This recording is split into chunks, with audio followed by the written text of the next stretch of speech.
ahora. Bueno, hoy vamos a seguir, hoy y una más, vamos a ver hoy un poco más de arquitectura con mezcla de arte, ¿no es cierto? Porque vamos a seguir viendo lo que pasó en Inglaterra y en España y a partir de ahí después veremos ya concentrados en la pintura. ¿Quieren escuchar música o arrancamos con el coso? Porque hoy Yo, tengo un videíto muy lindo de música, precioso.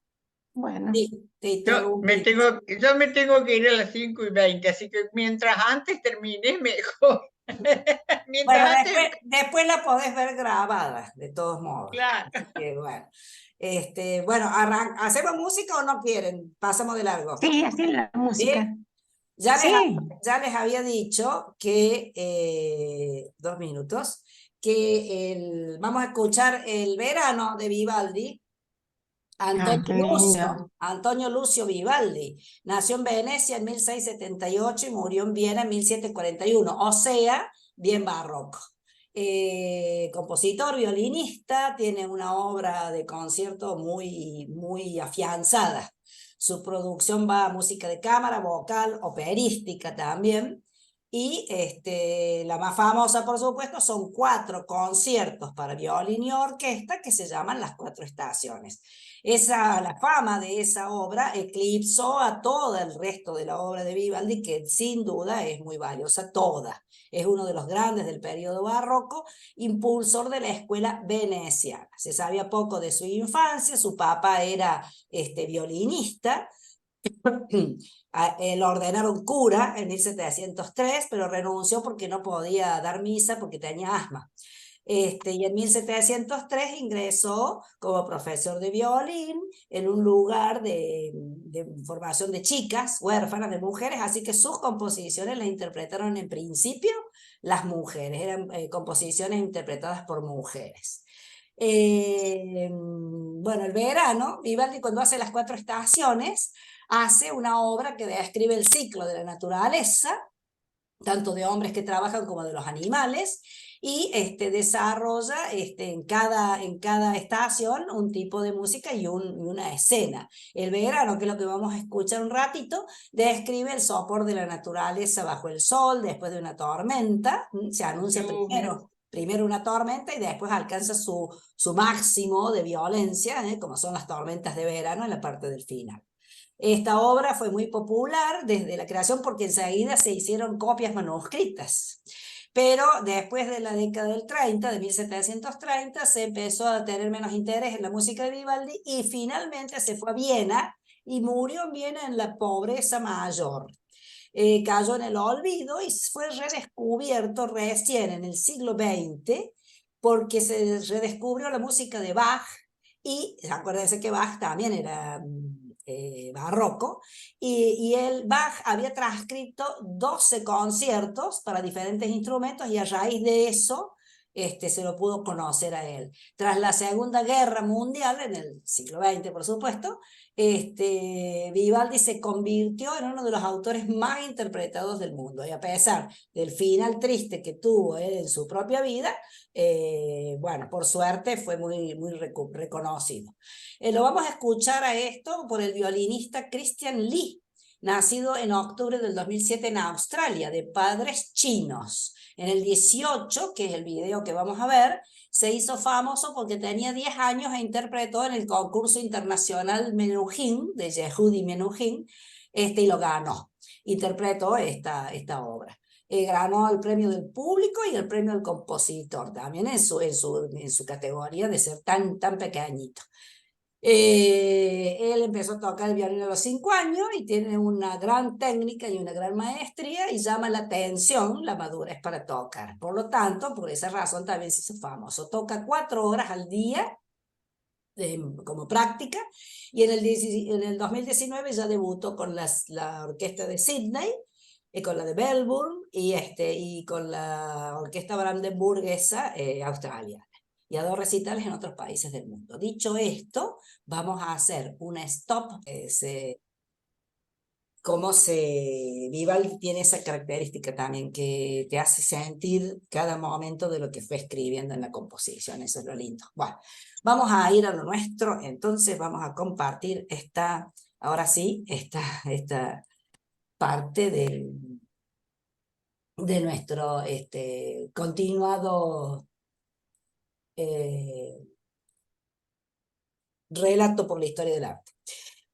Estábamos en el barroco, ya lo conocen, ya saben que es regional, habíamos estado viendo la barroca en Francia, habíamos visto el Château de Vaux-le-Vicomte, que es el inicial, digamos, para lo que después va a ser el Versalles. Aquí está Louis Le Vaux, el arquitecto, André Lenotre, el jardinero, y Charles Le Brun, el pintor, que son tres nombres importantes del barroco francés.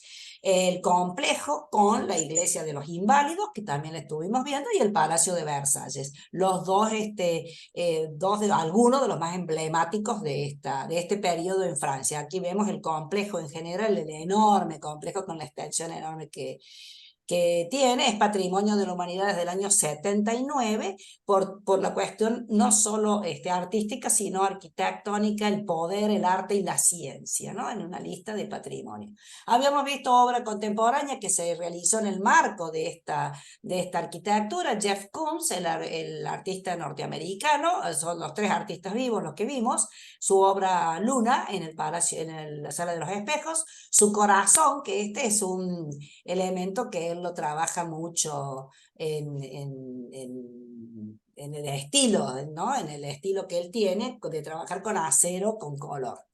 Anish Kapoor, vimos la obra de artista británico nacido en Bombay, también está vivo actualmente con sus obras reflectantes, el espejo del cielo en este caso, que lo instaló en el Palacio de Versalles, y la más controvertida, que es Esquina Sucia o Dirty Corner, que es una escultura gigante que representaba la vagina de la reina tomando el poder. Y Giuseppe Pennone, que es el artista también vivo, italiano, que trabaja, es escultor, y trabaja con la temática del árbol y la relación con el organismo humano, con el ser humano y con una visión, si se quiere, ecológica. Su obra del 2013 en Versalles incluyó, por ejemplo, este trabajo entre corteza y corteza, tronco de árbol, y en el interior trabajo con lo que hace siempre en bronce, hojas, y la relación, ¿no?, de todo lo que tiene que ver el organismo humano, en este caso señalando los pulmones, que son el aire que nos permiten a nosotros poder respirar, ¿no? El aire puro que nos dan, el oxígeno de los árboles, ¿no? Y lo vimos también a Jean-Michel Otoniel con su trabajo con el vidrio, que en el Palacio de Versalles hizo esta obra, Teatro de Agua en los Jardines, junto con Louis Benesch, que, bueno, imitan los chorros del agua, ¿no?, dentro del tipo de esculturas que él hace, que son bolas de vidrio con reflectantes y coloreadas, imitaban los chorros, ¿no?, de estas esculturas, que fue un espectáculo muy bonito.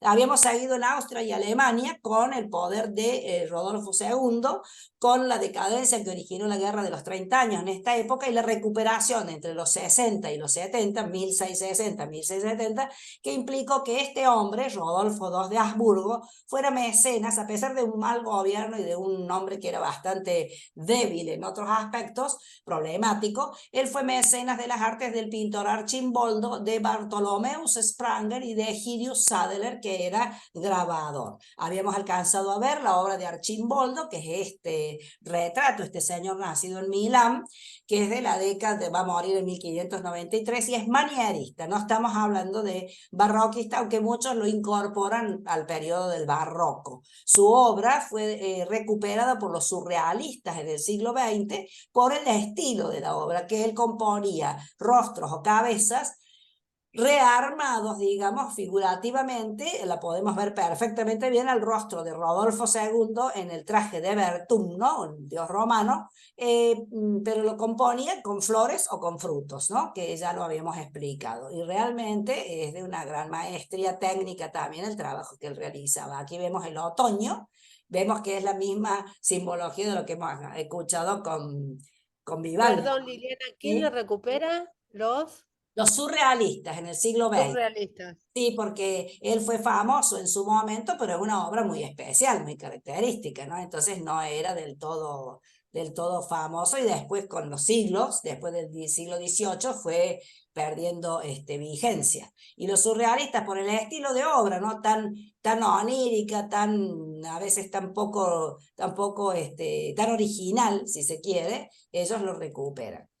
Bueno, hasta ahí habíamos llegado y nos quedaba ver a Bartolomé Spranger, es de Amberes, o sea que estamos hablando de un artista del norte europeo, y va a morir en Praga en 1611, o sea, ya ha iniciado el siglo XVII. Era pintor, dibujante y grabador, fue uno de los más destacados de esta área del norte, y este es su autorretrato, como vemos, un pintor más bien realista, ¿no? Sí, ¿escuchó? Spranger viajó a París, a Italia, por eso pues, se pudo en el mediados del siglo anterior, cuando todavía el Renacimiento, ya estaba el manierismo en esa época, y entonces fue imbuido de todo lo que estaba pasando en Italia. Después pasó por Francia, en la escuela de Fontainebleau, que va a ser la que después va a derivar en la escuela del paisajismo. Pasó por Milán, estudió las obras de Parmigianino, de Correggio, después estuvo en Roma, recibió encargos de Alejandro Farnese, aquel famoso papa que fue mecenas también de muchos autores de los que ya vimos, y fue presentado por Gian Bologna, que era un escultor muy reconocido, a Maximiliano II de Habsburgo, y entró al servicio de Rodolfo de Habsburgo en Praga. Y de ahí se quedó trabajando para toda su vida. Y a Rodolfo le hacía obras de tipo con temas eróticos, pues era lo que a Rodolfo II le gustaba. Ya dijimos que Rodolfo II fue muy polémico y era un hombre también hasta un poco débil de carácter, ¿no? Era un hombre que creía mucho en la magia, en la alquimia, ¿no? Además de ser mecenas de arte, también le gustaba otra faceta en la astrología y demás. Esta obra de Spranger es Hermafrodita, son todos temas mitológicos, ¿no? Y la ninfa Salmacis, está en el Museo de Historia del Arte de Viena, y aquí vemos una escena típica de la época. Y fíjense cómo, miren esta figura, que es retorcida en los dos aspectos, o sea, como figura en sí, como está de retorcida esta línea, y qué pose tan difícil, ¿no? que le ha generado. Entonces podemos ver ya una obra bastante manierista. Lo mismo aquí, en esta obra Heracles y Onfale, que vemos a la personaje femenino desnudo, de espaldas. Ya dijimos que a Rodolfo II le gustaban los temas eróticos, o sea que vemos allí una función del arte también, ¿no? En ese aspecto, en esas épocas, con los telones de fondo, que era muy característico también de la época esta intermedia entre barroco y manierismo. Finalmente, Angélica y Medoro, otra obra también muy rebuscada en las poses, ¿no? Fíjense, bueno, aparte esta es explícitamente erótica, como podemos ver, y fíjense la pose del personaje femenino y los vuelos, ¿no? de estos paños, de estas telas. Sin embargo, en todas estas obras podemos ver todavía cierta rigidez, cierto formato un poco duro en cuanto fíjense aquí, por ejemplo, en la cintura, este cuerpo no está totalmente, si lo pueden ver, es un cuerpo que todavía le falta, digamos, le falta soltura, le falta, o sea, no lo estoy criticando a Spranger, pero realmente nosotros que hemos estado viendo obra de Miguel Ángel, que vamos a ver obra de otros artistas, estamos viendo que todavía es una artista con un poco diría yo, de dureza. De todos modos, es un exponente súper importante para la época. Y finalmente, Egidius Sadler II, porque viene de una familia de grabadores, también murió en Praga en 1629, se lo considera también entre manierista e iniciador de barroco, y él hacía reproducciones de obras de Durero, de Sanzio y de Spranger, de que acabamos de ver. Él hacía grabados sobre la obra de pintura de Spranger y de Durero y de Sanzio. Es ampliamente conocido por ser el difusor de obras de Durero también, que también era grabador Durero, pero él hacía muchas copias de grabado. Trabajó al servicio de Rodolfo de Habsburgo y lo llamaban el Fénix del grabado porque fue de esa familia de padres, de hermanos, de grabadores, fue el que más se destacó. Él estuvo también en ciudades italianas formándose y fue llamado a la corte de Rodolfo y allí fue promovido. Aquí vemos el retrato hecho en grabado de Rodolfo II de 1603, hecho por Sadeler, ¿no? Fíjense el trabajo extraordinario cuando sabemos que el grabado es la impresión después de haber hecho el dibujo grabado, ya sea con ácidos o con buril en madera o en chapa, depende del grabado que sea, ver semejante complicación de trabajo, inclusive con estas letras alrededor, es un trabajo extraordinariamente delicado, ¿no? Y aquí vemos esta obra que se llama Flagelación, que está en el Museo San Carlos de México, que yo les hice un acercamiento para que veamos precisamente ese trabajo, ¿no? Aparte del manejo de los cuerpos, que es muy sí, manierista, y ya entrando al barroquismo, si lo vemos hacia atrás, podemos ver que es una escena con mucho dinamismo, con mucho dramatismo, un cuerpo de frente, el otro de espaldas, están en acción, están flagelando y están en acción. Fíjense el esfuerzo de habíamos dicho que el barroco ya trae o el manierismo también, ya trae esta cuestión de marcar las emociones y las actitudes, o sea, ya no son rostros que no dicen nada, sino que tratan de marcar cierto grado de emociones. Y en el acercamiento mayor que les hice aquí es para ver el tipo de trabajo, ¿no? El tipo de trabajo de la grabación, de hacer el grabado con todas estas líneas talladas en líneas marcadas, y cómo el artista tiene que esforzarse en esto bueno, de que no se le superponga, que no se le manche, que salga bien. Miren aquí, por ejemplo, este cordón, ¿no? Con el agujerito, con la línea, cómo está el trabajo técnico de Sandler era excelente. Aquí una más, es un grabado de Sadeler de una obra de Spranger. Es Bartolomeo Spranger, que es y su difunta esposa Cristina Müller. Esto ha sido una obra de pintura y Sadeler la pasa a grabado. Y así era la manera que tenían de poder hacer conocer la obra de arte en esa época. Cuando aparece la difusión del grabado, que uno de los principales implicados para ello fue Durero, entonces los artistas grabadores se dedicaban también a copiar las obras de otros artistas. Miren la presencia de los esqueletos y de las calaveras, ¿no? En esto tan típico de esta época. Y finalmente la deposición de Cristo de la Cruz, o sea, la bajada de Cristo de la Cruz, una obra muy densa, llena de personajes, con mucha trabajo. Fíjense en la cara de el esfuerzo, ¿no?, que está haciendo allí. Es una obra de Federico Barocci, y Sadeler hizo la copia en grabado. Como ya les he explicado, era para también la difusión de la obra de arte. Bueno, en eso, en relación al arte mecenazgo de Rodolfo, ¿no? El referente político de esta etapa del barroco alemán y del barroco austríaco. Italia sigue siendo el punto de referencia para ellos, y la presencia de las iglesias jesuíticas, que se fue desarrollando todo este movimiento de los jesuitas. Esta es una gran expansión. Acuérdense que en esta época también se van a América los jesuitas a hacer ¿cómo se llama? A hacer propaganda religiosa.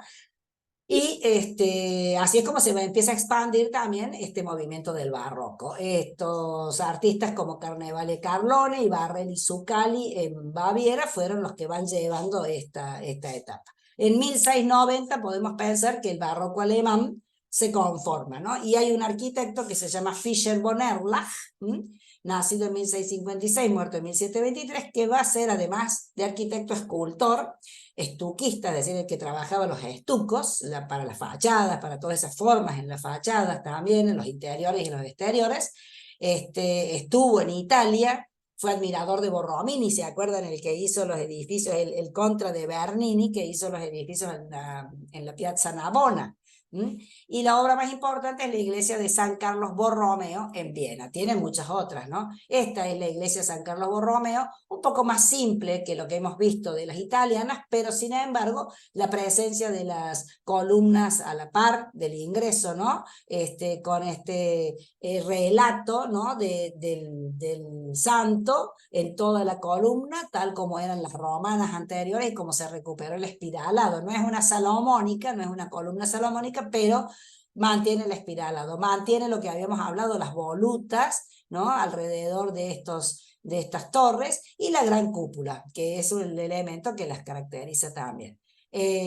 Otros nombres: Johann Lucas von Hildebrand, que nació en Génova y estudió en lo de Fontana, pero era italiano, pero al mismo tiempo trabajó en la zona alemana. Andreas Schlüter, que es muy importante tanto como arquitecto como escultor, también fue a Italia y a Francia a estudiar. El Palacio Real de Berlín es su obra emblemática y fue bombardeado y demolido en 1950. Ya saben, a raíz de la Segunda Guerra, ya estaba en Berlín, o sea que fue bombardeado y destruido totalmente. Y Matthaus Daniel Poppelmann, autor de una de las obras más importantes que ya se aproxima al rococó, que es el Zwinger de Dresde, que es un pabellón muy decorado. Aquí vamos a ver 3 o 4 obras de ellos, no de todos, sino de la San Carlos Borromeo, como dijimos, ¿no? Que es una iglesia muy trabajada, muy elaborada, y que nosotros vamos a ver la influencia en América de este tipo de arquitectura, cómo va cambiando desde lo italiano, lo netamente italiano. Mantienen las plantas, ¿se acuerdan que hablábamos siempre que las cosas eran ovales y no ya circulares? Esta planta de la nave es oval, y cómo se va trabajando las capillas alrededor, que bueno, no tiene tanta relación. Acá vemos el interior muy marcado con esta cúpula ovalada, y fíjense aquí cómo nos recuerda también un poco la obra de Bernini, ¿no? Todo este escenario que genera en el altar, atrás del altar,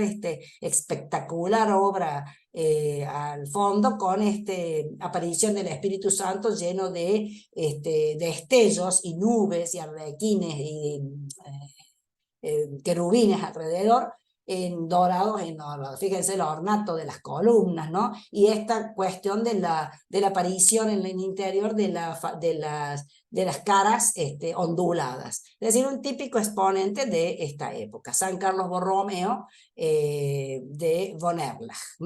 Esta está dedicada porque hubo una epidemia de peste en 1713 en Viena, y murió mucha gente, 80.000 personas, y el emperador en ese momento, cuando terminó esta peste, prometió que iba a levantar un templo a San Carlos Borromeo, que fue un héroe de la peste de Milán de 1576, o sea, traía como el aporte de la curación. Al año siguiente se hizo un concurso, y Johann Bernhard Fischer von Erlach, que ya nombramos, se lo ganó y va a hacerlo. Y esta iglesia es la que también permitió que sea un símbolo, al igual que hemos visto en Italia, de poder religioso y político de la dinastía de los Habsburgos, que recién iniciaba. A la muerte de este arquitecto siguió su hijo, Joseph Emanuel Fischer von Erlach, que ustedes van a encontrar un montón de obras de ellos dos, muchísimas, de esta época. Aquí vemos esta cúpula con el óvalo, lo vemos perfectamente bien, y con todo el adornado alrededor de ángeles y querubines en medio de nubes, ¿no? Muy típico, tan típico de este barroco. Los óculos redondos. Esta es el coronamiento de esta cúpula muy sencilla, aquí en la columna que hemos hablado, de este espiralado que tenía, que remite a este formato. Esta es la imagen de este señor, Johann Bernhard, con gran influencia precisamente en la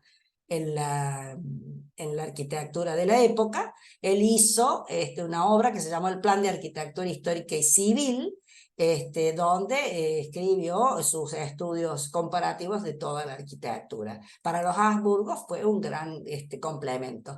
Vemos las fotos nada más de 2 o 3 obras: el Palacio Augarten, por si alguna vez están en Viena o si ya fueron, que también es de esta época. Fíjense qué sencillo, que la sencillez que tienen en relación a los decorados exteriores que vimos al inicio del barroco pleno italiano. Sin embargo, acá vemos otro un poco intenso, más intenso, el Palacio Schönborn-Battiani en Viena, con esta marcación del ingreso. Fíjense aquí los nichos estos en las hornacinas ovaladas, el ingreso con el arco también un poco semi-ovalado, y todo este decorado como de torta, ¿no? Como que hacen después los vieneses sus obras de torta tan decoradas.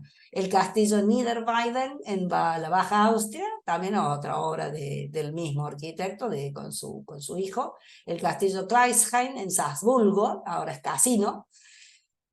También miren de nuevo la historia del marca del centro, lo otro muy clasicista prácticamente, y sin embargo este decorado marcando el ingreso tan característico. Y la Biblioteca Nacional de Austria en Viena, la de Viena, también es un edificio de la época. Aquí vemos los mundos estos dorados y todas las esculturas en la parte de arriba que hemos visto que es una característica de este periodo. Y finalmente el Palacio de Schönbrunn, o de Schönbrunn, en Viena, es de 1695. Fíjense aquí también todo ornado con esculturas que lo habíamos visto en la columnata de Bernini, que se hizo todos los santos arriba de la columnata, que sigue siendo una característica muy propia también de la época. Se me va yendo para atrás. El Schönbrunn.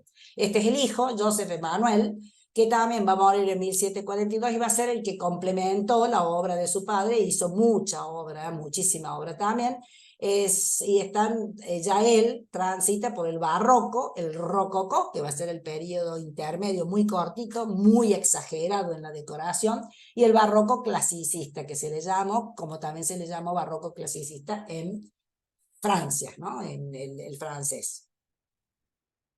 Seguimos. Entre esas obras, este es el único que vamos a ver un poquito más, porque el Palacio de Schönbrunn, conocido como el Versalles vienés, es decir, que cuando hablábamos de que el Palacio de Versalles, que desarrolló sobre todo Luis XIV, ¿no es cierto?, para su beneplácito y para su traslado de la corte y su instauración allí de una corte que va a vivir y que va a ejercer el poder desde ese sitio, esa es la gran diferencia, ¿no es cierto? Versalles vienés de Schönbrunn también va a ser un estilo parecido. Aquí vemos la fachada en general de lo que vimos recién, con todo ese edificio trabajado con esculturas arriba, pero lo vemos dentro de todo con mucho ordenamiento, mucha simetría, mucha normalidad, porque hablamos de los barrocos clasicistas. Hoy por hoy es una de las principales atracciones turísticas y bueno, ha aparecido en documentales, en películas. Hay pinturas en el interior de Giambattista Pittoni, que es un pintor italiano nacido en Venecia, también transita el barroco, y junto con sus jardines, porque también es importante el área de este palacio, es Patrimonio de la Humanidad desde el año 96. Aquí vemos una vista aérea con todo el bosque alrededor, el gran palacio instalado allí, y los famosos jardines al estilo de Versalles, exactamente igual. Sirvió de residencia de verano de la familia imperial de Viena. Porque ustedes acuérdense que Austria formaba parte del imperio austrohúngaro, ¿no? Y era gigante ese imperio también en su extensión, el área era enorme.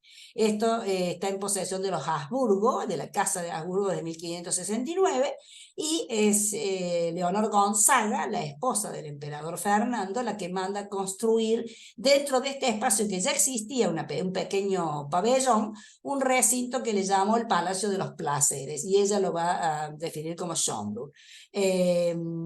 Después, la reforma y más importante la va a hacer María Teresa. Aquí vemos un ingreso, acuérdense, las rejas reales de Versalles, este ingreso también accede a un patio gigantesco, ¿no es cierto?, con un portal, con las columnas a la par y demás. Maximiliano tenía un pequeño palacio de caza, va a ser destruido, lo va a reconstruir, y el emperador Leopoldo le va a encargar a Johann Bernhard Fischer von Erlach, el que hablamos, la construcción de este palacio para José I, que va a ser el hijo. Este emperador anterior no mostró mucho interés, pero María Teresa de Austria va a ser la que la va a convertir en la residencia veraniega, le va a dar este decorado, este estatua y demás. Después va a tener una caída este palacio, y finalmente va a hacer una ampliación muy importante con este otro arquitecto Pacassi, y vamos a ver que la decoración interior después va a desarrollarse ampliamente y va a ser parte del rococó austríaco. ¿A qué vamos? A que este palacio va a ser construido por von Erlach, este arquitecto que estamos hablando del barroco, va a tener ampliaciones, va a ser muy desarrollado, va a tener decoración rococó, y en el siglo XIX, entre 1817 y 1819, cuando nosotros estamos en nuestro país en plenas luchas de los caudillos, Johann Amann va a hacer la unificación y simplificación y se va a con los dictados de lo que en ese momento era el clasicismo. El color amarillo que tiene va a ser el color impuesto por los Habsburgo para que los identifiquen desde entonces. Digamos, era obligado. Esta es María Teresa I de Austria, un retrato de Martin van Maytens de 1759. Se ya terminando el periodo barroco. Es reina de Hungría, Croacia, Eslavonia, archiduquesa de Austria, duquesa de Milán y soberana de los Países Bajos junto a José II. O sea, miren la extensión, le puse todo el título para que vean la extensión de lo que era ese imperio en ese momento. Y que además de la importancia que tiene de haber desarrollado, implementado, apurado, llevado a cabo las ampliaciones y las mejoras de este Palacio de Schönbrunn, que a su vez va a ser la residencia de verano, María Teresa I de Austria es la madre de María Antonia Josefa Juana de Habsburgo-Lorena, nacida en Viena en 1755 y muerta en París en 1793, quien es llamada María Antonieta de Austria, o sea, la reina consorte del rey Luis XVI de Francia, y lamentablemente la famosa María Antonieta guillotinada. Entonces ahí vemos este enlace. Esto es anecdótico, chicas, nada más, pero bueno, es como para que vayamos enlazando. Esta mujer que desarrolla este palacio con von Erlach en Austria, no desarrolla, sino que más que nada que bueno, lo promueve, ¿no es cierto?, para que sea la residencia. Va a ser la madre de María Antonieta, la pobre guillotinada después de la Revolución Francesa.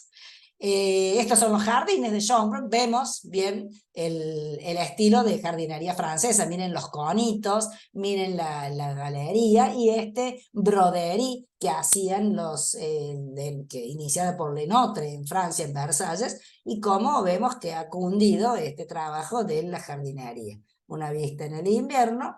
Este es el emperador Francisco José, que en 1830 nació en el Palacio de Schönbrunn. Es, digamos, de la línea de esta María Teresa de Austria que vimos, madre de María Antonieta. Y ¿por qué lo traigo a colación? Otra anécdota más. Este hombre nació y va a pasar sus últimos años de vida en esta residencia, en el Palacio de Schönbrunn, y es, digamos, el esposo famoso de Sisi emperatriz, de la reina, digamos, que murió bastante antes, asesinada en Suiza, la pobre, y este hombre le sobrevivió como 40 años, y va a ser el que va, al no tener, dinastía, digamos, herederos que tomaran el poder, el poder iba a quedar en manos de uno de sus sobrinos nietos, y que fue el que fue asesinado en Sarajevo, que tenían un conflicto. Este hombre era el que tenía los conflictos con estas áreas, porque estaban perdiendo expansión este imperio, y que ese asesinato es el que determinó el inicio de la Primera Guerra Mundial. Francisco José nació en el Palacio de Schönbrunn y va a morir en el Palacio de Schönbrunn, y además va a arrastrar, digamos, una época muy importante, además de todo lo que pudimos haber conocido, me imagino que escucharon de Sisi emperatriz. Va a ser el escenario, este palacio, de muchísimos trabajos diplomáticos, o sea, reuniones durante la guerra. El palacio tiene 1441 salas, se visitan 45 nada más. Ya los interiores son rococó, que es el periodo inmediato posterior al barroco, muy propio de Francia, el estilo exagerado de decoración.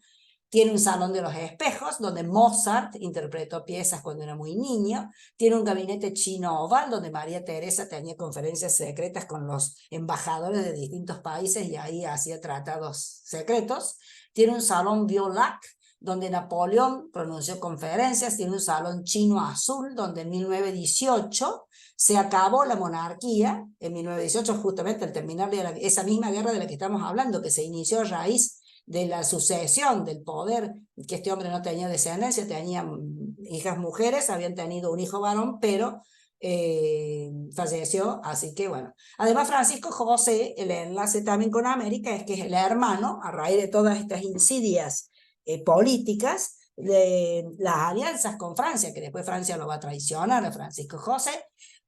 Estas alianzas y los problemas que tenía con su hermano, fue enviado a México. El hermano de Francisco José va a ser Maximiliano. El enviado a México como emperador va a ser, va a oficiar su poder durante un año y medio, y Benito Juárez va a ser el que va a determinar su fusilamiento en México.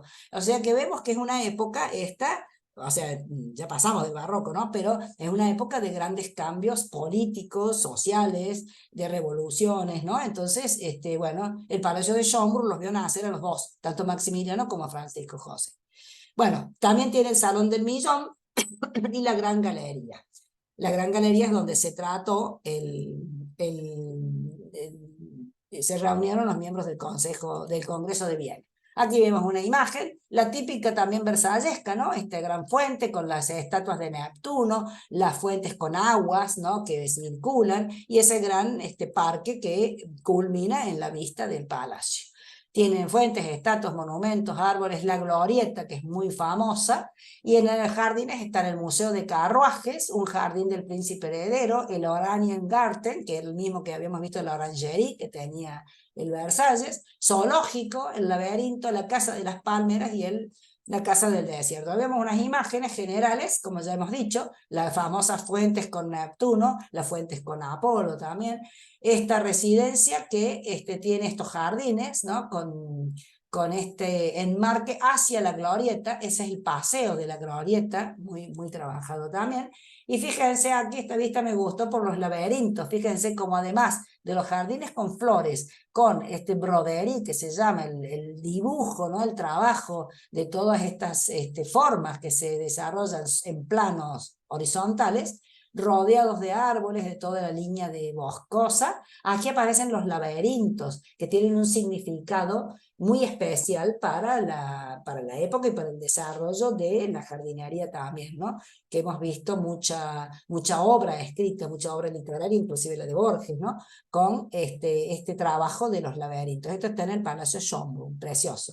Bueno, otra vista de los jardines con las florales, bastante más florales que en lo versallesco, y las ruinas romanas que aparecen en estos jardines también, que son uno de los lugares más visitados, esta arcada y hasta donde había llegado el imperio, ¿no? Con un agregado de fuentes posteriores, pero es una de las áreas también más importantes de los parques. Aquí vemos la Casa de las Palmeras, un gran invernadero, hierro y vidrio. Esto nos está hablando de otra época, esto ya es siglo XIX, ¿no? O sea, una típica construcción del siglo XIX. Siempre que vean hierro y vidrio, están hablando del siglo XIX, el famoso etapa de la construcción, ya sea de las grandes estructuras para estación de trenes o para estos grandes invernaderos, con una forma realmente notable para el trabajo de hierro, ¿no? Y de vidrio. Todo esto hubo que fabricarlo de manera especial. Una maravilla esta Casa de las Palmeras. La glorieta, de la cual ya hablamos, un típico elemento de paseo, pero al mismo tiempo exponente del poder, ¿no? Fíjense, el águila imperial allá arriba, es un poco también lo que va a remedar después la puerta un poco de Brandeburgo. Aquí vemos otra imagen, muy, muy clásica, pero un paseo dentro de lo que es el parque. Otra vista de la glorieta con este enorme verdor allí, los jardines abajo, miren la escala con el tamaño de las personas, esculturas y fuentes, y los interiores que ya están transitando entre barroco y rococó, ¿no? Exagerado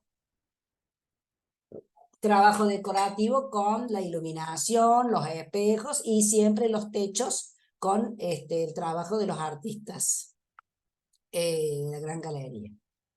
Aquí vemos otra imagen Y bueno, todo esto por supuesto está arreglado para la visita actual, pero así es el palacio. Miren aquí el cambio de sistema, ¿no? Distinto al de Versalles, los laqueados chinos, este trabajo de los negros y dorados, creía que tenía otra, acá está, que realmente le cambia la imagen, ¿no? Hace como hay un gusto por otro estilo, influencia de la llegada del oriental, ¿no? Hasta ya esta época post-barroco, ¿no? Pero siempre con este criterio rococó tan exagerado con los dorados y los agregados, realmente es una belleza. Y el pabellón Swinger, que también lo vamos a encontrar en Dresde, está entre Austria y Alemania, en su época, en este gran imperio tan elaborado, que es una obra también de arquitectura barroca, de Augusto, y es un espacio impresionante. Aquí está Dresde, en este espacio entre Alemania, Polonia, Checoslovaquia, en este centro, es de la Sajonia, y está construido entre 1711 y 1728, pleno periodo también de esta etapa del barroco. Fue edificado donde había una fortaleza, y por eso se llama swinger, porque es un sinónimo de la palabra que determina el Ringmauer, o sea, el ring, el anillo construido, que era el muro exterior circular que tenían las fortalezas. De ahí le quedó el nombre. También inicialmente fue un invernáculo de naranjos y después fue usado para hacer grandes fiestas. Una vista aérea de este palacio con el foso, con agua alrededor, muy elaborado. Este swinger en 1700, fue agregando por etapas. En 1712 una galería, en 1714 la Puerta de la Corona, inaugurado en 1719 para el casamiento de la hija del emperador de los Habsburgo, María Josefa, con el elector de la zona, Augusto, como les hemos dicho, y completó las colecciones, alberga las colecciones artísticas en 1728. Aquí vemos otra imagen de estas mismas áreas, de la muralla esta que rodea este espacio. Fue construido por Matthaus Daniel Poppelmann, como dijimos, y de Baltasar Permoser, y en la década del siglo XIX, 1847-54, se completó con la galería de pintura Gemäldegalerie Gallery de Gottfried Semper. En la Segunda Guerra, Dresde fue también bombardeado toda esta zona, el edificio fue bastante destruido y se lo empezó a reconstruir apenas finalizada la guerra, y en el 63 se terminó la reconstrucción. En la actualidad tiene colecciones de arte y de ciencia. Aquí vemos uno de los elementos más importantes de la muralla y del edificio en sí, que es la Puerta de la Corona. Bueno, como su nombre lo indica, es una torreta, o sea, todo el área de circulación alrededor, y la torreta con el ingreso y la corona imperial sobre ello, que es una obra barroca realmente súper exagerada, con todos los elementos. Aquí vemos un poco esta apertura que siempre vimos, ¿no? Con estos rebordes, las esculturas, el trabajo de las columnas, las hornacinas y el exagerado ornato de esta corona encima de eso, que es bastante grotesca, exagerada por la dimensión, pero a la distancia la dimensión se proporciona, ¿no? Pero fíjense cómo marca poder, o sea, marca función y poder, ¿no? Esta es otra foto desde más abajo, y un detalle en sí del escudo y la corona de los Habsburgo. Aquí está el detalle ya, fíjense las águilas que la rodean, y es una corona realmente, ¿no? Termina siendo una corona. Miren la cantidad de esculturas alrededor y toda esta exagerada cantidad de ese exagerado del horror vacui, ¿no? El miedo de a no dejar nada vacío.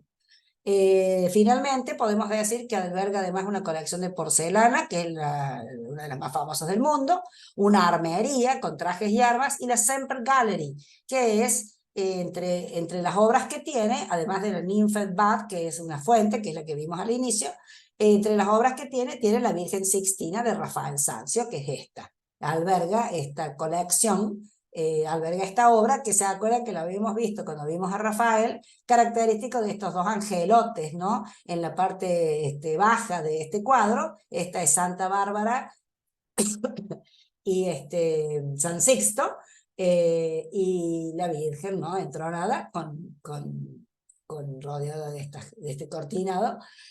Pero en esta obra lo más particular siempre ha sido la forma tan profusa en que se han divulgado estos angelotes con esta carucha tan linda, que la vimos cuando vimos a Rafael, no lo vamos a repetir. Bueno, hasta ahí llegamos entonces con el Zwinger y el Palacio de Schönbrunn, que son los dos más característicos de lo que tiene que ver con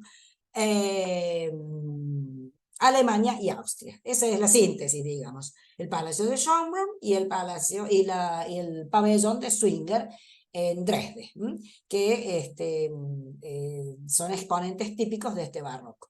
Pasamos rápido, una visita rápida a Inglaterra para ver qué pasó. Inglaterra estaba muy inestable políticamente en esa época.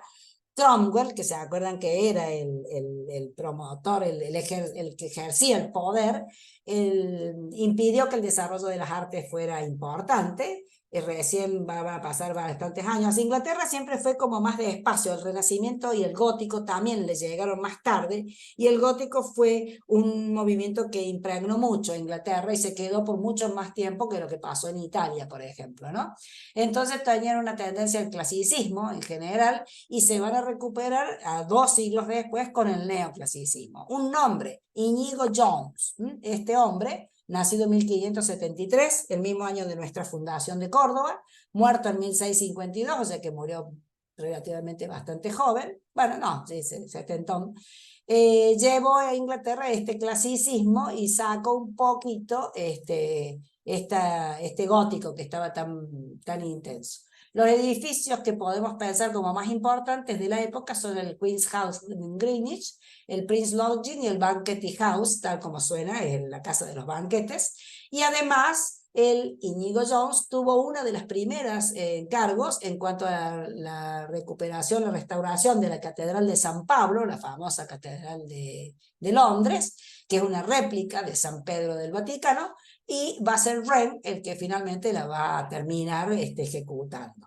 La cúpula es lo más sobresaliente de esta iglesia y tiene un símili a la de Santa María del Fiori que hizo Brunelleschi con una doble cúpula. Este es Íñigo Jones, o Íñigo Jones, el arquitecto del cual hablamos, londinense, muerto en 1652, y fue uno de los más importantes. Hizo estas obras, como dijimos, el Banqueting House. No alcanzó a terminar esta reconstrucción de San Pablo.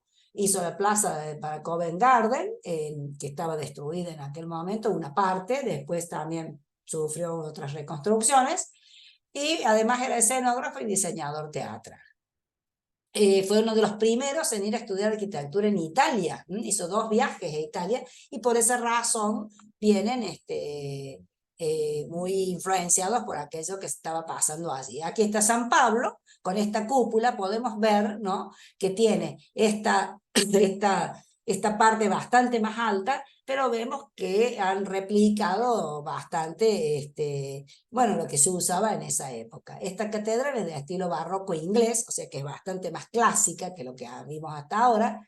Está hecha por Christopher Wren, como dijimos, la primera parte fue la encargada a Jones, porque bueno, hubo un incendio en 1666 y allí fue donde se le encargaron a Wren. Tiene una cúpula de 111 metros de altura. En alguna época, hasta 1962, fue el edificio más alto de Londres. Ustedes saben que ahora inclusive tiene agregado el famoso puente del Milenio, ¿no?, que la conecta de una manera muy directa. Y desde el siglo XX es la segunda catedral más grande de Inglaterra. Aquí vemos un pantallazo general porque es un edificio, dentro de lo que sabemos, clasicista. En la torre hacen digamos, una diferencia, ¿no?, de lo que vemos en el resto de este edificio, y cómo se destaca la enorme cúpula. Vemos un poquito adentro, con este acabado, con este trabajo, ¿no?, del salón de las naves laterales y la nave principal, con este piso tan trabajado, tan marcadamente simbólico, ¿no?, con la inclusión de símbolos que tienen que ver con lo religioso y con lo esotérico inclusive también. La cúpula, la doble cúpula, con el aventanamiento en el medio para poder efectos producir efectos lumínicos, y la decoración interior de toda la cúpula. El trabajo es bastante similar. Aquí vemos las hornacinas, ¿no? Sin ningún tipo de función, pero este es el espacio del inicio, del apoyo de la cúpula esta. Y debido a su diseño, el sonido se transmite de un modo que a esto lo llaman la galería de los susurros, porque tiene una propagación del sonido espectacular. Es una pasarela a 30 metros de altura. Y aquí vemos la imagen general, ¿no? Lejana, de esta cúpula tan a lo San Pedro, ¿no? Un poco más discreta, pero bastante importante por la altura, por la forma en la que fue concebida, por el concepto que tiene como cúpula. Dentro de esta iglesia de San Pablo, aproveché para mostrar arte moderno. Vamos a encontrar la Virgen con el Niño, de una obra escultórica de Henry Moore, y mosaicos victorianos que hemos visto un poquito, la cantidad de ese interior, y encontramos obras de Jerry Judah y una pieza de neón, La estrella en el establo de la luz, de Ian Hamilton Finlay. Vamos a ver un poquito de eso. Esta es la escultura, que está permanente, Madre e Hijo se llama, de Henry Moore, de mármol, del año 1983. Henry Moore es un artista que trabaja la escultura y siempre con estas formas abstractas, modernas, ¿no? Muy simbólicas, siempre muy redondeadas. Trabaja mucho el mármol, la piedra, y muy en bulto redondo, recorrible. Y esta es la madre con el hijo. Aquí podemos ver bien el perfil de una madre, que inclusive hasta le ha hecho esta parte como más plana para poder simbolizar el manto, ¿no? Y aquí en brazos, podemos verlo, a los brazos lo está sosteniendo, ¿no? El niño acunado allí en el medio. Es una obra que está en la iglesia de San Pablo. Este es Henry Spencer Moore, nació en 1898, ha muerto en 1986. Prolífico artista, debe haber visto un montón de obras en distintos museos, en distintos lugares, conocido como Henry Moore, escultor. Toda su obra es de abstracción, ya sea de bronce, de mármol, de otra piedra, pero en general ese es el estilo que él utiliza, abstracto, redondeado, y ha trabajado muchísimo en obras de arte públicos, es decir, al exterior, en lugares, generales donde va el público. Esta otra obra, que también está dentro de la Catedral de San Pablo, barroca, se llama Mártires, es de un artista que se llama Bill Viola, es de 2014, aquí vemos, ya les explico en qué se trata la obra, es una videoinstalación. Aquí vemos el mismo mártir atacado por una de las fuerzas naturales, que es el agua, sometido a un martirio colgado boca abajo. Mártires y María. Mártires es una obra que hizo Bill Viola, como dijimos. María ya la vamos a ver ahora más luego. Son videoinstalaciones. O sea, la de Henry Moore es una escultura concreta, existente y puesta allí. En cambio, esto es una videoinstalación creada por Bill Viola. Son los mártires de la tierra, el aire, el fuego y el agua. O sea, de los 4 elementos principales de la naturaleza. María es la otra pieza de videoarte que fue prestada por la Tate Modern. Estas obras estaban en la Tate, que está al lado. La Tate Modern es un edificio que está a la par de San Pablo, y ha prestado estas 2 piezas. Los 2 temas que toma son el martirio y el sufrimiento, en relación a los mártires, y la maternidad en relación a María, que es la otra obra. Estas 2 obras, dice el texto de la catedral, ofrecen una oportunidad para detenerse y reflexionar sobre estos temas importantes, vincular el edificio con el trabajo y el impacto de esta galería de la Tate, que es la que está a la par de San Pablo. Aquí lo vemos a Bill Viola, este es el artista que ejecutó estas 4 videoinstalaciones, que son los 4 mártires de los 4 elementos de las fuerzas de la naturaleza. Aquí vemos otra obra, otra imagen, el mártir del aire, está representado por una mujer, del aire, de la tierra y del fuego. Esto está en la Catedral de San Pablo. Bill Viola es el artista. Se inauguró en mayo del 2014, junto con Kira Perov, lo hizo Bill Viola, su colaboradora. Es una obra silenciosa, muestra a 4 individuos en 4 pantallas de plasma, que están martirizados, como ya les dije, por la obra de las fuerzas de la naturaleza. Las piezas se van desarrollando en 7 minutos, cada mártir empieza despacio a ser molestado y luego va creciendo en ferocidad del martirio. En lugar de luchar contra ello, los mártires permanecen estoicos ante el sufrimiento. Es decir, estamos hablando, esta es una iglesia que, bueno, ustedes saben que la religión inglesa no es la católica, pero de todos modos estamos hablando de una actitud humana frente a esto que se llamarían los mártires, ¿no? Ellos utilizaron a artistas, reclutaron a trapecistas del Cirque du Soleil, que habían trabajado en ámbitos ya sea del aire o acuático, y dice el prior de allí de la catedral, por eso está entre comillas, que estas obras permiten a los visitantes encontrar cuestiones espirituales universales sobre la vida y la muerte, se centran en lo que un ser humano podría estar dispuesto a morir, su fe, su conciencia, su justicia, el amor a los demás. Se ve el coraje y la resiliencia del ser humano frente a lo que lo puede destruir y ofrece a cambio mostrarnos en quiénes nos convertimos y cómo nuestras vidas y muertes podrían llegar a transformar el mundo, que digamos podría ser un poco el aspecto de el porqué de la existencia de los mártires. Para que podamos ver esto un poquito mejor, yo les he traído, voy a dejar de compartir un minuto, yo les he traído 2 minutos que me esperan que lo busque, ¿a dónde estaba? Les he traído un videíto muy cortito de acá está, de esta obra, que me pareció interesante poder compartirlo con ustedes. Aquí vamos a ver. 2 minutos, volvemos a compartir ahora. Supongo que es la iglesia anglicana, Nana. Sí, claro, es San Pablo, es la Catedral de San Pablo. Claro.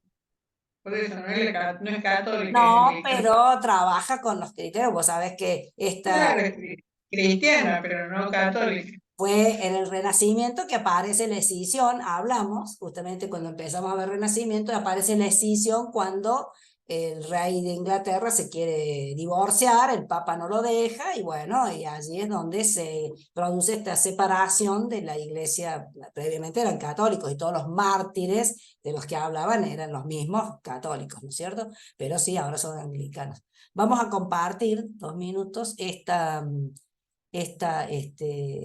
videíto, es cortito, ahí va. ¿Lo ven, chicas, ahí? ¿Esas fachadas la están viendo? Sí, bien, perfecto. Tiene sonido, por eso yo me callo.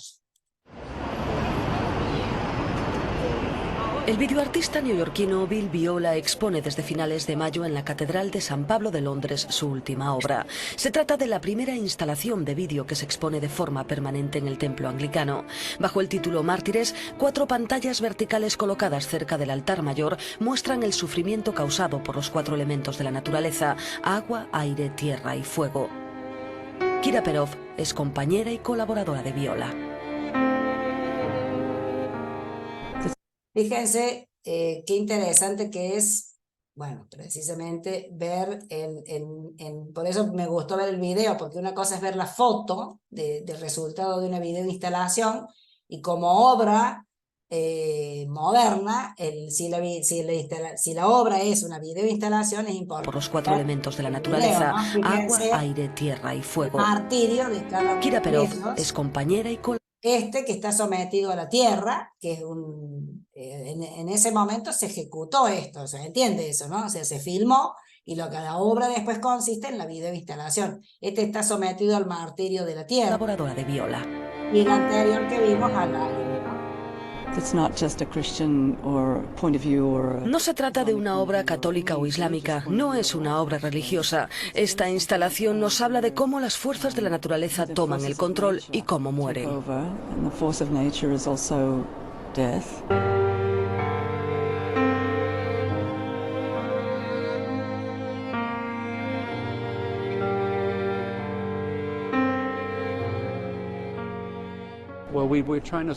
Intentamos que la gente se relaje. El mundo va demasiado rápido.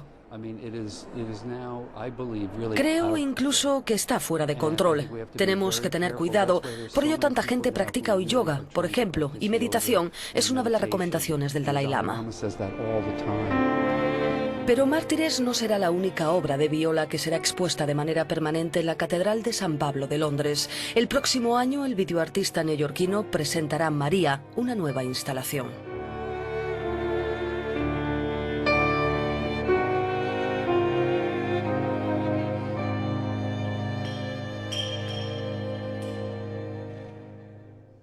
Bueno, si van y lo ven, ya saben de qué se trata, porque es, a ver, es como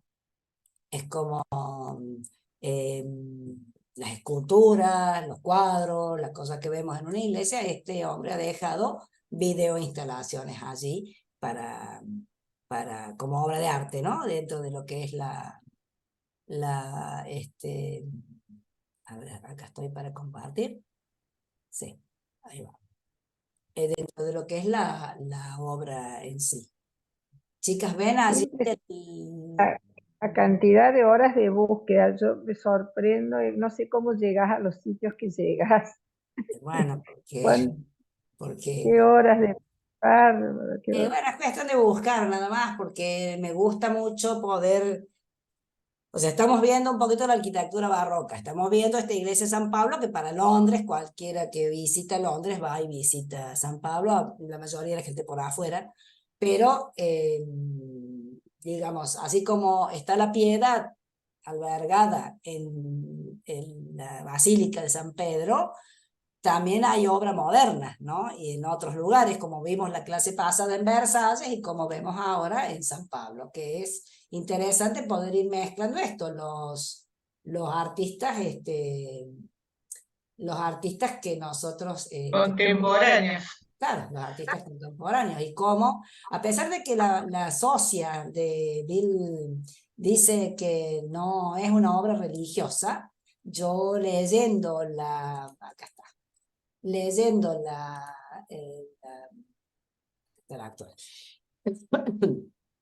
leyendo los escritos del prior de la catedral, bueno, ellos lo consideran muy afín el martirio a todo lo que tiene que ver con lo religioso, y creo que básicamente no es solamente hablar de lo que decíamos aquí, ¿no? De esto, de la resiliencia y el coraje que tuvieron que tener los mártires en su momento, que lo llevan hoy al mundo moderno, sino por eso creo que toman algo tan neutral como las 4 fuerzas de la naturaleza, ¿no? Es decir, creo que la artista, para no comprometer algo netamente religioso, lo trabaja por ese lado, pero sin duda tiene que ver con el martirio en sí, ¿no?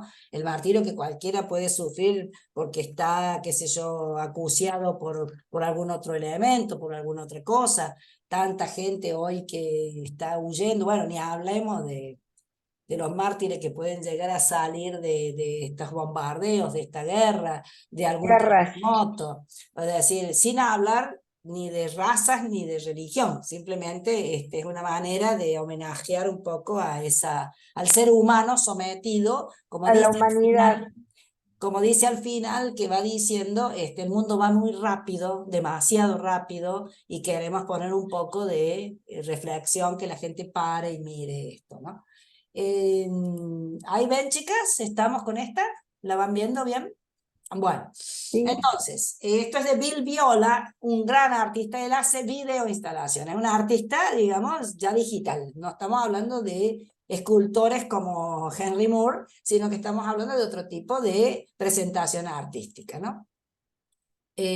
Bueno, su otra obra, le perdí el control ahora, esperen un cachito, que acá está. A ver dónde está. Bueno, su otra obra es esta, María.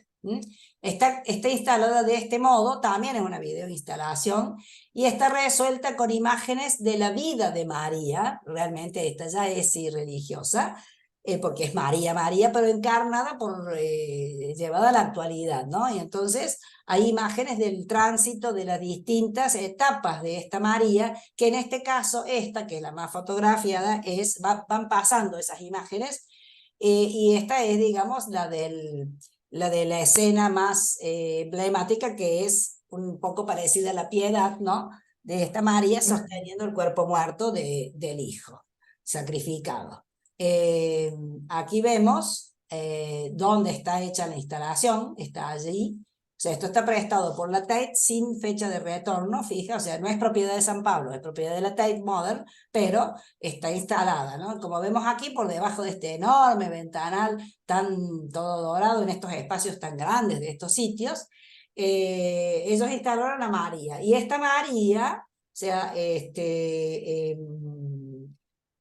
esta María tiene una serie de videos que van pasando con distintas instancias de la vida de María. Bill Viola ha hecho también en la Catedral de Durham en el 96, hizo una obra, en la Bienal de Venecia presentó otra para la Iglesia San Gallo, y a la Basílica San Marcos de Milán le donó un tríptico en el año 2002. O sea que es una artista que ha trabajado con obras para los espacios religiosos. Aquí vemos otra de las instancias de la vida de María, este es el nacimiento, y él lo ha personificado en una mujer que no es la clásica imagen renacentista que siempre han puesto los pintores de María, porque en realidad la imagen física la tenemos a través de lo que cada artista en las distintas etapas del arte ha ido pensando cómo era ese personaje. Él entonces toma a una mujer más bien de influencia oriental, como sabemos que pudo haber sido, y que está amamantando a este bebé recién nacido, pero en el contexto absolutamente actual, ¿no? En una ciudad muy actual. Así sigue toda la vida de María con este video de instalación. Él dice que simbolizan los profundos misterios de la existencia humana. Uno se ocupa del nacimiento y el otro de la muerte. Uno es de consuelo, el otro es de creación. Uno de sufrimiento, otro de sacrificio.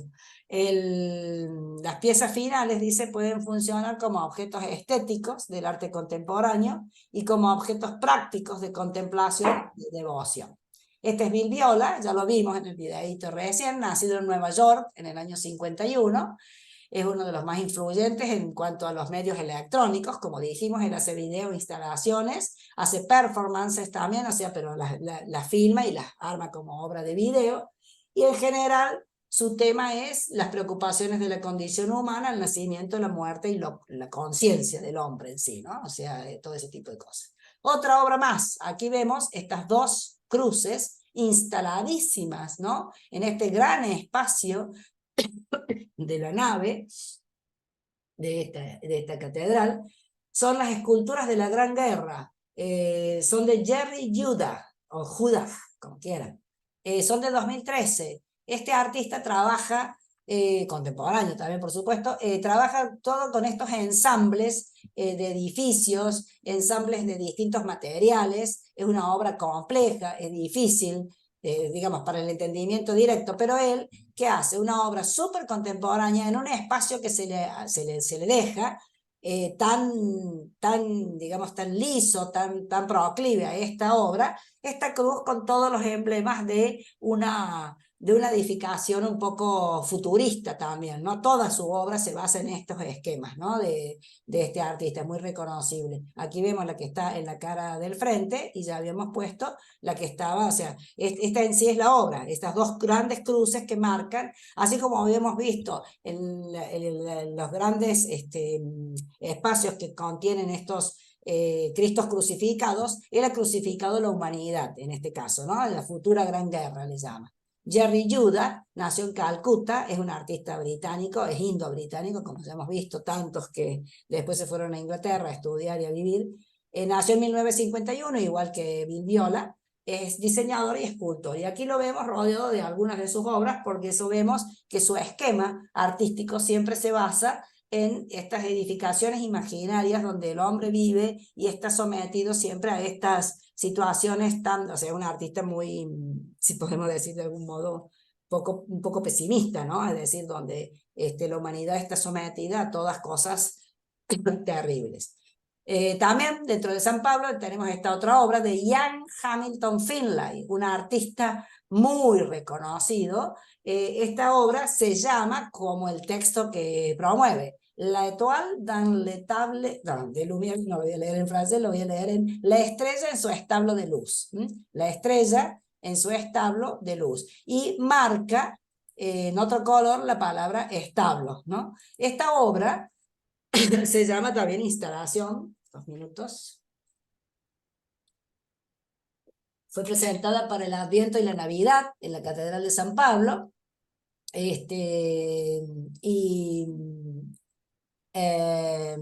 Estuvo un periodo, no quedó como las otras permanentes.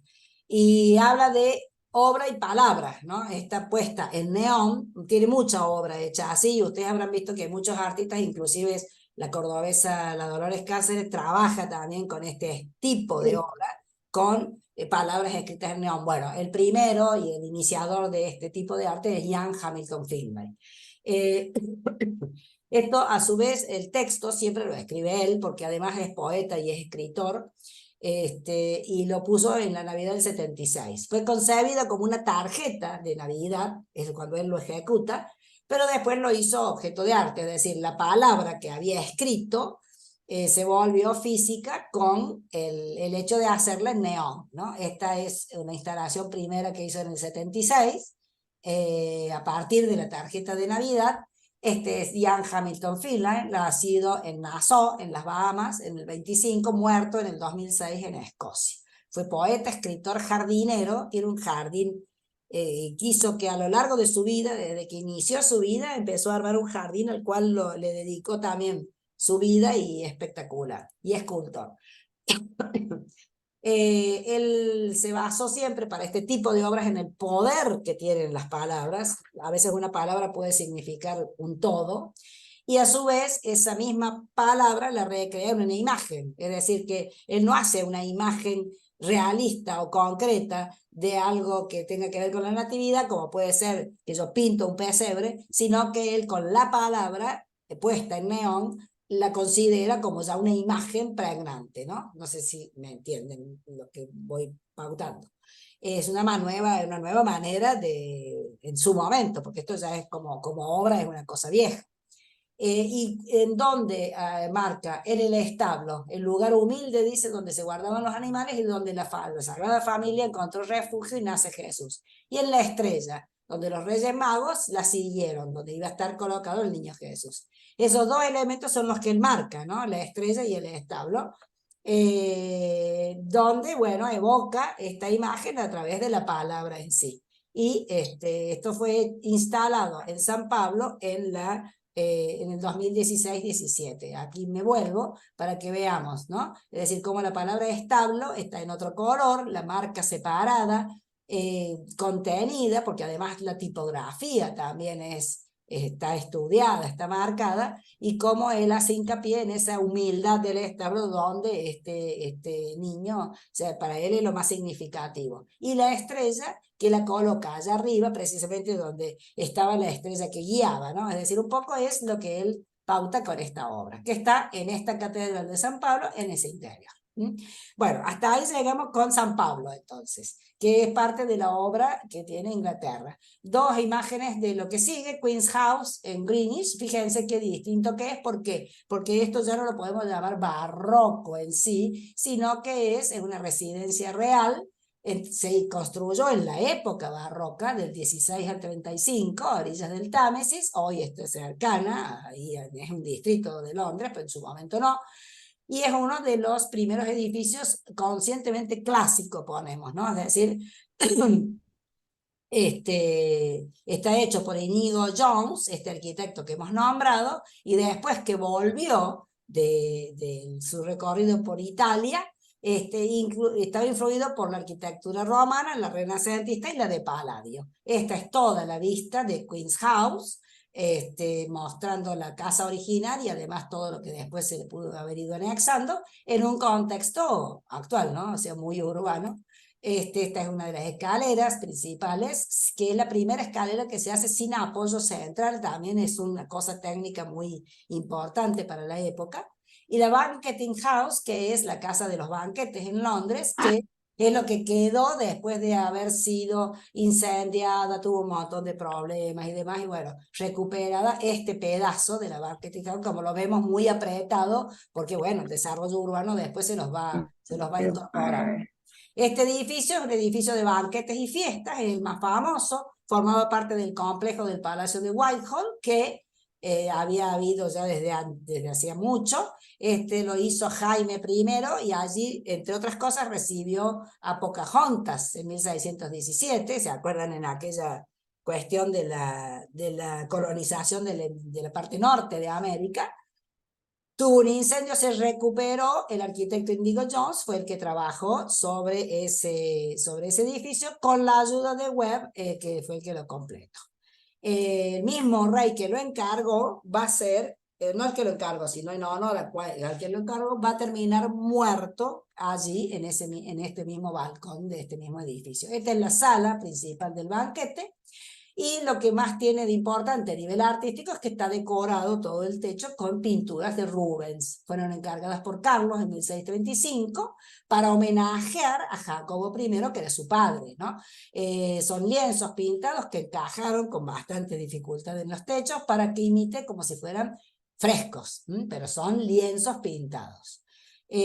Aquí se introduce este estilo renacentista, un poco más clásico, más moderado de lo que va a ser el barroco, pero está hecho en esta época del barroco, pleno barroco en otros países, y aquí en Inglaterra todavía un poco más atrasado. Este es todo el techo pintado por Rubens, con 3 lienzos que simbolizan la unión de las coronas que tienen que ver con este rey, Jaime, unión de Inglaterra, Escocia e Irlanda. Disculpen la palabra, pero no encontré otra imagen posible de que la mostremos. Es una vista frontal, digamos, de este espacio central oval con la alegoría. Y entre otras cosas, este edificio fue el primero que en esta época, 1685, usa vidrios en las ventanas. El sótano fue hecho para que Jacobo I ahí pudiera ir a beber, tenía la bodega, y para disfrutar de ese placer de hacer una bebida. Aquí vemos la escala de esta alegoría que está pintada en el centro por Rubens, viendo a una conservadora que está examinando cada uno o sea, cada parte de este lienzo. Fíjense la dimensión de lo que vimos recién, o sea, vemos que este es el lienzo dentro de este espacio, y aquí podemos ver la relación del tamaño que tiene esto. Aquí vemos esta imagen que la vemos perfectamente bien aquí, es esta que está aquí, ¿no? Y si vamos más atrás, es esta que está aquí, ¿no? Entonces, bueno, vemos la dimensión de lo que ha pintado Rubens, realmente un trabajo extraordinario. Aquí vemos un boceto, que él hizo un montón para esto, donde lo vemos al rey Jaime I en el proceso de la unidad de las 3 coronas, que es lo que hemos estado hablando para este techo de la Banqueting House. Está sentado con el traje, ¿no?, que le corresponde, con la corona puesta inclusive. Ese es un boceto. Y esta es una instalación que se permite porque este lugar se visita, está lleno de estos puffs donde la gente se tira para poder ver con comodidad y con tranquilidad toda la obra de Rubens en ese techo. Ahí vemos estos puffs, que sabemos que muchas veces hay obras que las tenemos que ver de este modo. Pero en esta foto se ve que en algún momento también se hizo esta inclusión de un espejado para poder ver de pie este reflejo de esta obra, ¿no?, de Rubens. Aquí vemos una parte, miren lo que es esta pintura de Rubens, típico barroco Rubens, ¿no? Ya lo hemos hablado, ya vamos a llegar a él. Este techo de la Banqueting House en Whitehall, en Londres, óleo sobre lienzo, pintado en 1629 al 1634, y aquí vemos una parte, ¿no?, de este desarrollo con estos animales, un carnero y un perro. Realmente Rubens es un pintor, por eso además Rubens era embajador por eso trabajó bastante en Inglaterra y trabajó en España, y tenía un taller enorme con mucha gente que trabajaba para él, ¿no? Bueno, y entramos a España y a América, que lo vamos a ver la clase que viene, y ahí terminamos, porque como ya estamos en horario, lo vamos a cortar acá, chiquitas, y, a ver, esperen un minuto que encuentre dónde está mi... Ahí está.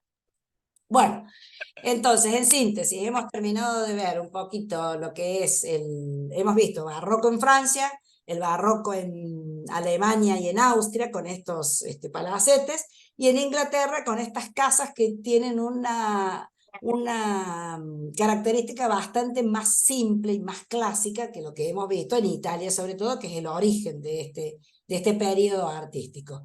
También va a pasar lo mismo con la pintura en Inglaterra. Nosotros vamos a ver, después de la clase que viene, que vamos a terminar viendo a España y a América, a nivel arquitectónico y escultura y un poco mezclando el arte, vamos a ver la pintura. Y vamos a ver que los pintores italianos y los pintores españoles y franceses, y sobre todo los del norte de Europa, vamos a ver esas 4 áreas en pintura, con los máximos exponentes, son realmente con características distintas cada uno, ¿no? Y cada uno influenciado por el momento. Por eso decimos siempre, es expresión de lo que vive el artista también. Nada más que como viajaban mucho, por ejemplo, Rubens se trasladaba, como les dije, era embajador denominado culturalmente. Entonces estaba yendo y viniendo por otros lugares. Los artistas de Flandes viajaban a Italia a ver qué pasaba. Velázquez, para el rey, fue enviado 2 veces a Italia a comprar pintura y llevó a España, entonces a Italia fue, ¿no? Y se quedó un año, cada viaje que hacían se quedaban 1 año, 2 años en el sitio. Entonces, esa expansión del barroco es inusual, es la primera vez que sucede, digamos, como que es un inicio de la globalización, si se quiere, ¿no? Es decir, esa expansión del barroco fue posible porque ya los artistas se empiezan a mover bastante más, ¿no? Y empiezan a llevar lo nuevo, digamos, que se va haciendo. Entonces, vamos a dejar España y América para lo que viene, y ahí después arrancamos con la pintura, chicas. Vamos a